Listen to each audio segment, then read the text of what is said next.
아직 1월밖에 안 되었는데 벌써부터 올해 우리나라 방산 초대박이 예상되는 소식들이 쏟아지고 있습니다. 무엇보다 작년 유럽 폴란드 돌풍에 이어 올해에는 북유럽 바이킹과 고등어의 나라 노르웨이에서 대한민국 무기 수출 대박 행진이 이어질 것으로 보입니다. 물론 군대의 크기나 상황의 위급함이 다르기 때문에 그 전체 사업 규모는 폴란드에 비해 다소 적을 예정이지만 전 세계에서 가장 까다로운 무기 쇼핑 나라 중 한 곳인 노르웨이가 지금 완전 우리 한국 무기에 푹 빠져있는 상황이라, 그리고 최근 다른 유럽 군대들처럼 억지 생명 연장을 통해 거의 40년째 사용하고 있는 자국의 노후 장비들을 아예 통째로 바꾸어 버리겠다는 계획을 가지고 있기 때문에 올해를 기점으로 앞으로 얼마나 큰 쇼핑을 하게 될지 크게 기대가 되고 있는 상황입니다. 지금 노르웨이는 얼마 전 들여온 우리 불바다 K9 자주포가 너무도 마음에 들어 아무도 시킨 사람이 없는데도, 그리고 이게 막 옷 적게 입은 엄청 예쁜 누나들도 아닌데도 달력으로 만들어 집에 크게 걸어놓고 싶은, 무려 북극의 오로라를 배경으로 한 이런 말도 안 되게 멋진 화보까지 찍어 지금 자기들끼리 완전 신나하며 K9 자주포 셀카 놀이를 하고 있는 중입니다. 인생은 운이 7알이고 남자는 헤어스타일이 8알이듯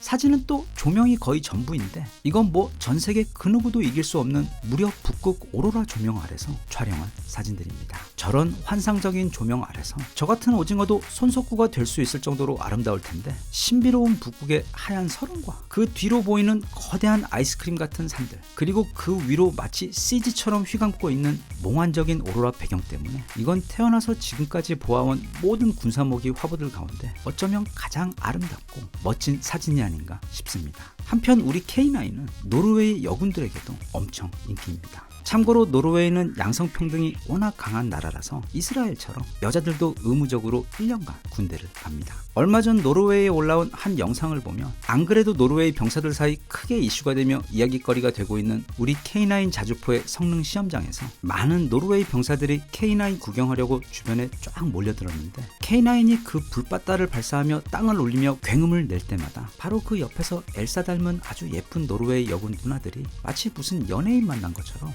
막 카메라로 그 장면 찍으면서 너무도 좋아하는 모습이 올라왔을 정도로 지금 노르웨이에서 우리 K9은 그야말로 인기 폭발입니다. 우리 K9 자주포에 대한 소개나 속도부터 연속 발사 능력, 미친 내구성, 그리고 포탄의 사거리 등 그런 장점들은 이미 너무도 많이 소개했고 또 다들 너무도 잘 알고 있는 이야기이기 때문에 여기서 다시 이야기할 생각은 없는데, 단 우리 K9 자주포가 가지고 있는 그 모든 강점들 중 최근 노르웨이를 진짜 깜짝 놀래키며 감동시켜서 결국 K2 전차를 비롯 우리 한국의 다른 무기들에 대해서도 강력한 믿음을 가지게 만든 강점이 한 가지 있는데, 그건 바로 장비의 신뢰도입니다. 다시 말하면 우리 한국산 K9 자주포는 어떻게 된 게 노르웨이의 극한의 추위 속에서도 일체의 고장도 없이 너무나도 완벽하게 작동한다는 점입니다. 추운 데서 잘 작동하는 거, 그런 건 뭐 너무 당연한 거 아니야? 하고 생각하시는 분들도 계실 텐데, 그건 마치 어제 주문한 물건이 오늘 새벽에 우리 집 현관 앞에 도착해 있거나, 또는 새벽에 총 맞지 않고 무사히 편의점에 다녀오는 것이 당연하다고 느끼는 것, 아니면 동서남북 아무 쪽으로 대략 두어 시간만 운전해서 가면 근사한 산, 또는 광활한 바다, 아니면 크고 작은 강을 입맛대로 만나보고 누릴 수 있는 그 엄청난 호사를 당연하다고 느끼는 것과 마찬가지로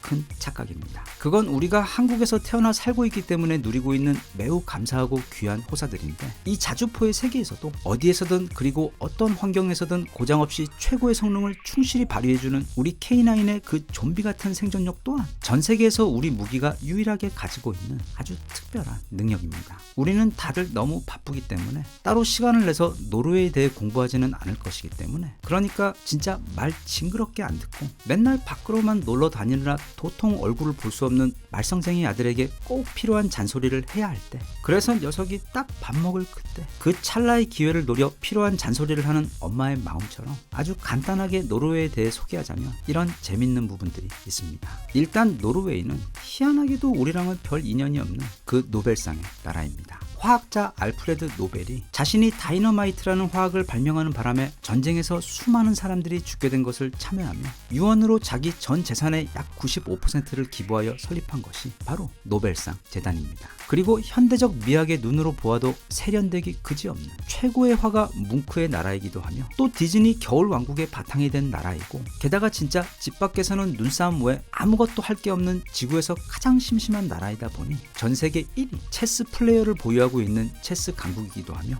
무엇보다 가장 뜬금없는 점은 바로 노르웨이가 전 세계 최고의 산유국 중 한 곳이자 1인당 GDP가 무려 9만 불에 달하는 세계에서 가장 잘 사는 부자국가 가운데 한 곳이라는 점입니다. 참고로 나름 꽤 잘 사는 선진국인 우리 한국의 1인당 GDP가 작년 말 기준 어딘가 살짝 홈쇼핑 가격 느낌 나는 34,900달러입니다. 그런데 원래 노르웨이는 북유럽에서도 가장 못 사는 나라였습니다. 스웨덴이나 덴마크의 경우 그래도 평지가 엄청나게 많이 있어 뭐라도 좀 해볼 수 있었는데 이 노르웨이는 마치 북유럽판 강원도처럼 또 거기다가 살인적인 북극 추위까지 더해져서 농작물도 자라지 않고 북극곰이나 술록들 외에는 딱히 주변에 동물이나 가축도 없어. 그래서 살기 위해 맨날 그 추운데 바다에 나가 고등어 잡으면서 그렇게 간신히 버텨왔는데 이게 진짜 사람 인생 모른다고 하는 것처럼 1970년대 뜬금없이 엄청난 유전이 발견되어 버리면서 마치 로또, 그것도 한국 로또 말고 막 조 단위로 터지는 미국 로또 당첨된 것처럼 지금은 북유럽 세계에서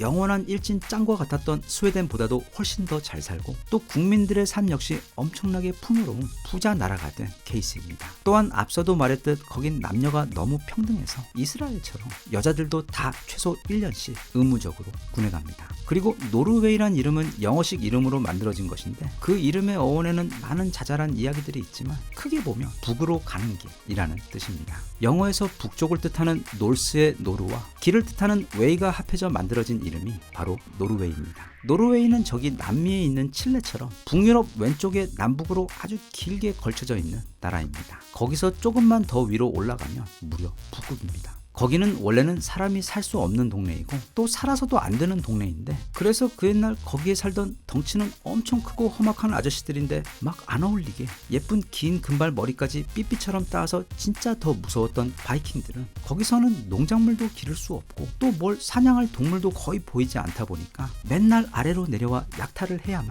했던 것입니다. 그리고 거긴 사람뿐 아니라 너무 추워서 기계조차 살 수 없는 동네입니다. 한 예로 지난 2017년 노르웨이에서 자주포를 도입하기 위해 세계 각국에서 시험에 참가한 최고의 자주포들이 각축을 벌인 적이 있었는데 일단 제대로 된 성능 시험 평가는 고사하고 대부분의 다른 나라의 자주포들은 발이 푹푹 빠지는 그 깊은 눈으로 뒤덮여 있던 산길을 제대로 올라가지도 못하고 고생을 했었습니다. 그나마 좀 괜찮은 성능을 보여준 자주포는 지금도 우리 K9의 가장 강력한 라이벌인 독일의 펜저 하우비츠 2000이었는데 일단 눈길에서의 기동은 믿고 사는 우리 독일 형님들 기계인 만큼 고장없이 잘 움직이긴 했는데 대신 경사가 깊은 눈길에서는 그 기동력이 크게 떨어지는 모습을 보였고 또 중간에 기온이 갑자기 뚝 떨어질 때면 자주포 기능 중 일부가 제대로 작동하지 않는 모습까지 보였는데 그때만 해도 노르웨이 담당자들은 아마 그걸 당연하다고 느꼈을 겁니다. 왜냐하면 영하 30도의 추위와 발이 무릎까지 빠지는 깊은 눈길 그리고 거기다가 나라 전체가 우리처럼 산이 많은 노르웨이 특성상 어딜 가나 기다리고 있는 가파른 경사면이라는 최악의 악조건들의 총집합적인 환경에서는 자주포가 아니라 이 세상 그 어떤 기계라도 제대로 작동하기가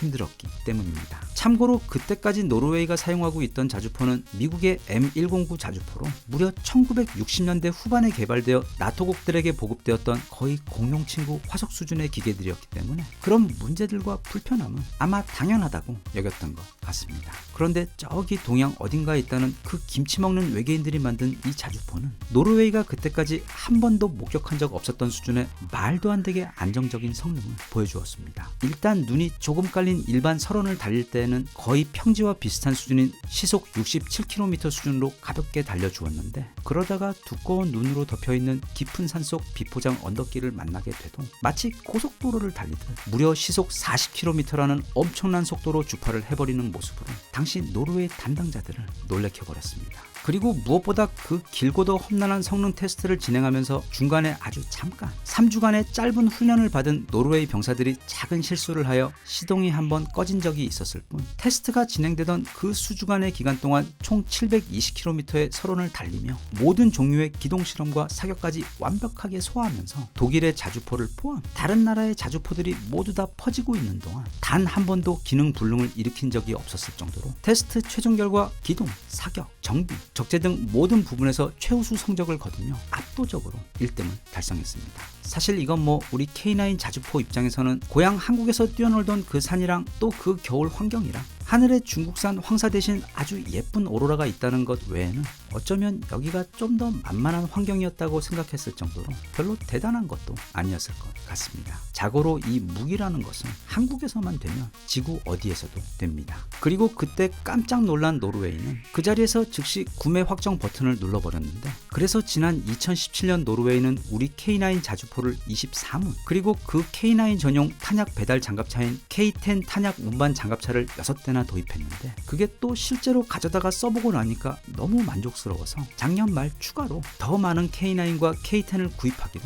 결정한 것입니다. 그런데 그랬던 노르웨이가 최근 값싸고 맛있는 우유도 없는 주제에 자기들이 무슨 폴란드인 줄 알고 이제는 한국의 다른 무기들까지 아주 세트로 구입을 하려고 하고 있습니다. 그것은 바로 마치 1학년을 마치면 2학년으로 올라가는 지금 전 세계에서 유행 중인 한국 무기 구입의 교과서적인 테크트리로서 우선 K9 자주포로 한국 무기 맛을 본 다음에는 어김없이 그 다음에 쇼핑을 하게 되는 바로 K2 흑표 전차입니다. 게다가 더 중요한 건 일단 이제는 우리 한국 무기에 대한 강력한 신뢰가 생겨버렸기 때문에 이번 쇼핑은 그 규모가 지난번에 K9 구매했을 때보다 약 10배까지 엄청나게 커져버렸습니다. 노르웨이는 지난 2차 대전 당시 북유럽의 다른 국가들처럼 독일에게 점령당한 아픔이 있는 곳입니다. 그래서 전쟁이 끝나자마자 곧바로 나토에 가입하고 차근차근 무장을 해왔는데, 이제는 또 전쟁 사정권 안에 있는 러시아가 또 저러고 있으니까 폴란드처럼 마음이 무척 급해진 상황입니다. 하지만 앞서도 말했듯 지갑은 예전과는 비교도 할 수 없이 빵빵해져 있기 때문에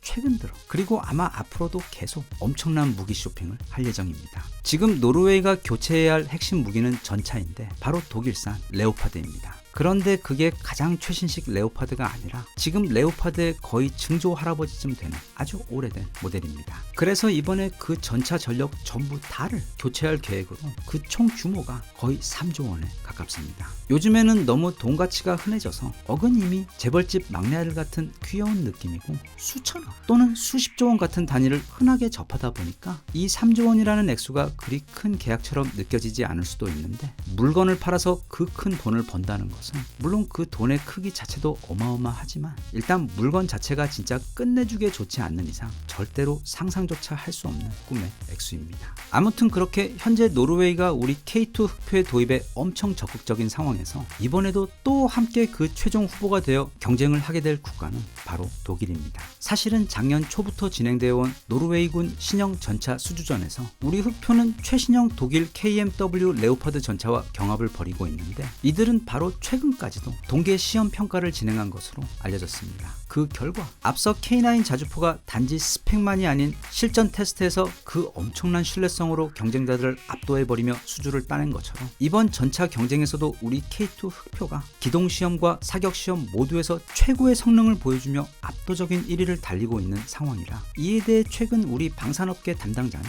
이번 시험 성능 평가에서의 성공적인 결과 때문에 이제 이 노르웨이 K2 수출권은 그 성공이 거의 확실시 되고 있다고 조심히 언급한 바 있는데다, 또 노르웨이 현지 언론에서도 지금까지는 항상 독일의 레오파드 전차에 대해서만 거의 항상 언급되어 왔는데, 최근 들어서는 K2 전차의 노르웨이 이름인 K2NO가 월등히 더 많이 언급되고 있다고 전하면서, 그 이유는 첫째로 바로 최근까지 진행됐던 시험 성능 테스트에서 흑표가 모두의 이상을 뛰어넘는 너무도 뛰어난 성능을 보여주었기 때문이고, 그리고 다른 이유는 저기 바다 건너 이웃 유럽 나라인 폴란드가 거의 1000대를 구매하는 것을 보고는 노르웨이가 깜짝 놀라 그런 것이라고 전하고 있습니다. 독일 전차들은 그들이 만드는 자동차들처럼 지난 2차 대전 시절부터 줄곧 전 세계에서 가장 강력하고 신뢰받는 명품 무기였습니다. 그런데 갑자기 저기 멀리 한국에서 등장해버린 K2 흑표가 그런 독일 전차들을 압도해버리면서 노르웨이를 포함 모두를 깜짝 놀래키고 있는 상황인데, 아마도 이런 상황은 앞으로도 계속 이어져서 이제 독일 전차는 점점 더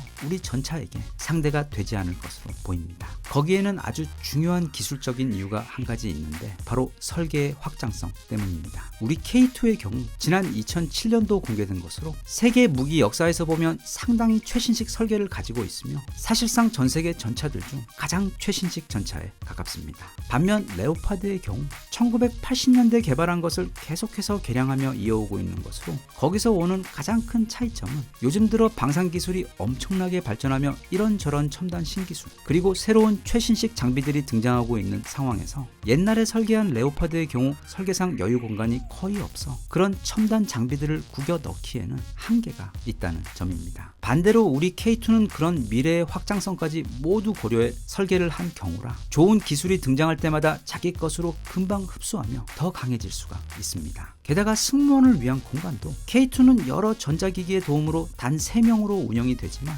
레오파드는 아직도 4명이나 타야만 운용이 가능합니다. 그래서 이제 막 우리가 조금씩 앞서고 있기는 하지만 앞으로 더 시간이 갈수록 지금까지 최고였던 독일 전차들은 완전히 새로운 전차를 내놓지 않는 이상 우리 K2 전차에게 점점 더 뒤처질 수밖에 없습니다. 그런데 그렇게 연내 수주 확정을 앞두고 있는 K2 전차 노르웨이 수출에 최근 작은 빨간불이 켜졌습니다. 이게 원래는 지금 이미 발표가 났어야 하는 호주 레드백 상황과 아주 판박이 종류의 문제인데 바로 그 나라의 정치 상황 때문입니다. 사실 저도 작년부터 우리 레드백 소식을 그 짧은 목이 빠져라 기다리고 있는 상황인데 작년 10월에 이미 모든 성능 테스트도 끝났고 또 거기서 우리 레드백이 독일 링스를 압도하는 기량을 보이면서 신나게 엄청 호들갑을 떨며 축하해야 할 발표가 났어야 하는데 지금까지도 호주 레드백 관련해서는 아무 말이 없습니다. 그래서 너무 궁금해서 해당 사정을 좀 들여다보니까 최근 새롭게 들어온 호주 정부에서 이 레드백 사업을 전면 다시 검토하겠다고 어쩌면 폐기할 수도 있다는 의견을 보이면서 현재 보류 중에 있는 것으로 알려져 있고 여기에 더해 노르웨이 역시 새롭게 바뀐 노르웨이 정부에서 비싼 전차 대신 공격 헬기와 드론 그리고 미사일 무기들을 구매하는 쪽으로 의견을 표출하며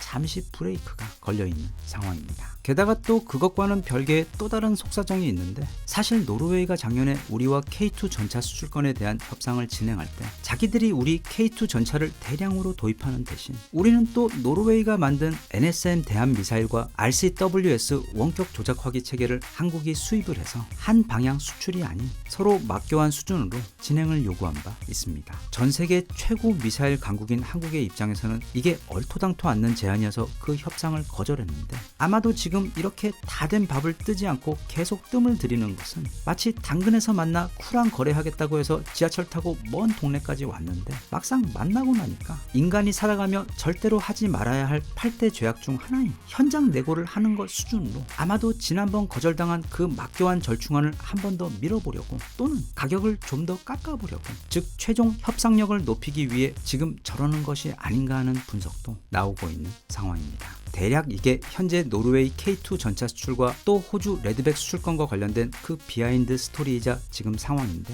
여기서 가장 중요한 건 우리 K2 전차가 독일의 최첨단 전차와의 맞대결에서 승리하며 세계 최고의 전차로 이제 전 세계인들 앞에 분명하게 증명이 되었다는 점이며 레드백의 경우 역시 마찬가지로 독일의 링스를 압도하며 그 최고의 명품 가치가 이제 만천하에 객관적으로 입증되었다는 점입니다. 그래서 우리는 급하지 않습니다. 또 안 그래도 우리랑 얼마 전 결혼한 폴란드에서 이번에는 또 레드백을 도입하겠다고 의견을 내비치기도 했는데 바로 이 아저씨 이제는 하도 많이 봐서 우리 아파트 옆집에 사는 그 아저씨 또는 우리 아파트 앞 편의점 사장님처럼 보이는 마리우시 부하슈차크 부총리 겸 국방부 장관이 바로 얼마 전 자신의 트위터를 통해 폴란드가 이제는 한국에 레드백을 도입하기를 희망한다고 공식적으로 언급을 한 상황입니다. 이 폴란드 레드백 수출권에 대해 좀 더 들여다보면 이렇습니다. 무기의 진심인 폴란드에도 자체 개발한 보루숙이라는 장갑차가 있습니다. 이게 살짝 여자 이름 같기 때문에 저 혼자 마음대로 수키라고 부를 예정인데 우리 수키는 폴란드가 지난 2014년부터 개발한 차세대 장갑차로 뭔가 열심히 만든 것 같기는 한데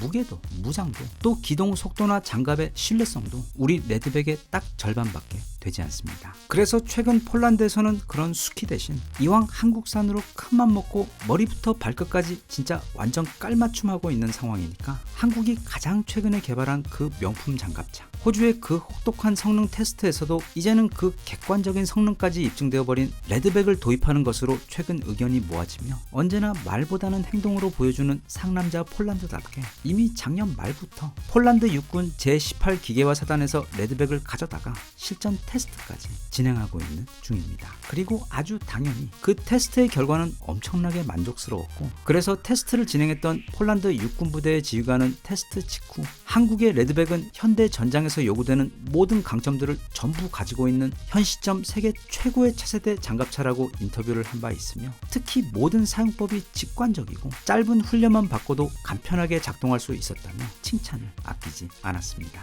우리도 물건 파는 입장이니까 정말 좋기는 한데, 진짜 폴란드는, 특히 지금 폴란드 군과 거기 병사들은 이번에 우리 한국 때문에 지금 너무도 신날 것 같습니다. 앞서 제 다른 영상에서 폴란드 병사들이 우리 K2와 K9 자주포를 인도받고는 너무 좋아 계속 실실대며 웃음을 감추지 못하던 그 영상을 보여드린 적이 있는데, 폴란드는 현재 그 오랜 옛날에 구입한 소련제 장갑차인 BMP-1을 주력으로 사용하고 있습니다. 그런데 이게 무려 1960년대 개발한 물건입니다. 최근 우크라이나 전쟁 관련 보도 사진에서 자주 보이던, 러시아군이 자주 타고 다니던 바로 그 장갑차인데, 우리 레드백이 이런 무기와 비교를 해보았을 때 얼마나 신세계일지 그냥 간단하게 자동차를 빗대어 비교를 좀 해보면 1960년대, 아니 진짜 많이 양보해서 1970년대 나온 자동차와 2023년 이제 막 출시된 요즘 신차와 비교를 해보면 이해가 쉽습니다. 그래서 아마 폴란드 병사들에게는 우리 무기들이 마치 그동안 이제 제발 나 좀 그만 보내줘 하며 피눈물을 흘리며 억지로 생명 연장해가며 타고 있던 포니1을 타고 있다가 갑자기 최신형 페라리와 람보르기니가 왕창 생겨버린 것처럼 지금 너무도 신나고 설레일 것입니다. 여기서 한 가지 꼭 짚고 넘어가야 할 것이, 물론 우리나라 무기들이 가성비가 정말 끝내주는 것은 맞는데 이제는 절대로 그 가성비로만 승부를 보지는 않습니다. 가격이 저렴한 건 기본이고, 앞서 쭉 보았던 세계 최고 독일 무기들과 겨루었던 노르웨이 K9 전차 성능 테스트, 또 K2 성능 테스트, 그리고 레드백 성능 테스트까지 바로 그 성능과 신뢰도에서 다른 모든 경쟁자들을 압도하고 있습니다. 그리고 거기다가 가격까지 훨씬 싼 겁니다. 말하자면 지금 우리 무기들은 독일 제품들에 비해 크게 떨어지지 않는 정도의 수준이 아니라 세계에서 가장 큰 시험 성능 테스트에서 독일군이 내놓은 그 1군 에이스 선수들을 모조리 박살내버리면서, 그러니까 벤츠 S클래스나 BMW 7 시리즈보다 더 성능이 좋으면서도 그랜저 가격으로 물건을 주기 때문에 우리의 경쟁력은 확실하며, 그래서 만약 실제로도 지금 노르웨이가 저렇게 간을 보고 있는 것이라도 우리는 하등 급할 게 없습니다. 어쩌면 실제로 폴란드가 또 급발진을 해서 레드백까지 한 1000대 주문 넣어버리며, 그때 가서는 북유럽 간제비 고등어 노르웨이는 바로 구매를 하겠다고 해도 그때는 대략 500년 정도 기다려야 물건을 받을 수밖에 없어 우리 한국이 제공하는 최고의 특급 서비스 중 하나인 그 로켓 배송의 혜택을 누리지 못하게 될 확률이 높습니다. 그리고 이건 좀 별개의 이야기긴 한데, 저는 우리나라 무기들의 모든 부분을 정말 애정하지만 특히 진짜 전부 너무 잘생기고 멋있습니다. 무기라는 것은 철저하게 포르쉐의 디자인 철학인, 즉 폼 팔로우 펑션의 원칙에 의해 디자인되는 것으로, 그러니까 철저하게 오직 기능이 그 형태를 결정짓는다는 뜻인데, 그래서 전차나 장갑차를 막 예쁘게 만들려고 하지는 않았을 텐데도 K2 흑표도, 그리고 특히 우리 레드백도 진짜 너무도 야무지게 강하면서도 아름답게 생겼습니다. 게다가 심지어 우리 K2 흑표는 마치 우리 한국이 사실은 힘을 숨기고 있는 와칸다라는 것을 암시하듯 그 영어 이름이 무려 블랙팬서로 이름마저도 너무나도 멋집니다. 아무튼 이게 지금 최근 엄청나게 물이 들어와 열심히 노를 젓고 있는 우리나라 방산 수출의 최신 근황인데, 올해 설령 그 노르웨이와 호주 사업이 조금 차질이 생긴다고 하더라도 충분히 달성 가능한 약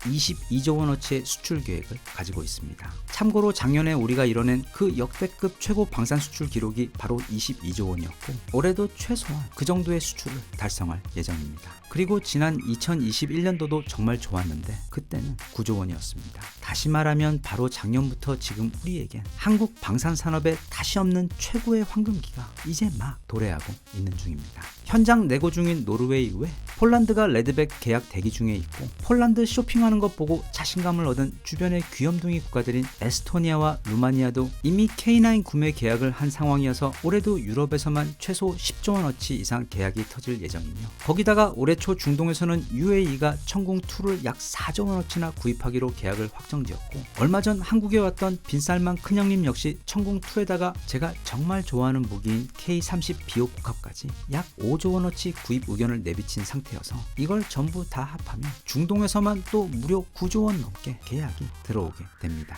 이제 무기 산업은 반도체 같이 각 국가의 존망을 결정짓는 가장 중요한 경제적 승부처가 되었습니다. 그리고 이제 막 시작된 그 레이스에서 지금 우리는 벌써부터 거의 선두로 치고 나가고 있습니다. 그래서 이미 세계 8대 방산 수출 대국으로 올라섰는데 이 기세를 몰아 우리 방산 산업계는 앞으로 5년 안에 전 세계 4대 방산 대국으로 올라서겠다고 이미 천명한 상태입니다. 단지 감성적인 바람이 아닌 수학적인 합리성에 근거해서 보아도 그 꿈은 반드시 이루어질 것이라고 생각합니다. 왜냐하면 앞서도 말했듯 전 세계에서 이 대한민국만큼 극강의 최고의 무기가 태어나기에 완벽한 환경은 없으며 또 그게 미국이든 독일이든 걔네들은 그저 자기 나라 방어하기 위해서 또는 다른 나라 가서 싸우기 위해 아니면 단순히 그 무기 팔아서 돈을 벌기 위해 그 무기들을 개발한 것이지만 우리에게 이 무기라는 것은 지난 70년 동안 단 하루도 쉬지 않고 매일같이 이 국가와 이곳에서 살아가는 모든 국민들이 진짜 목숨 걸고 만든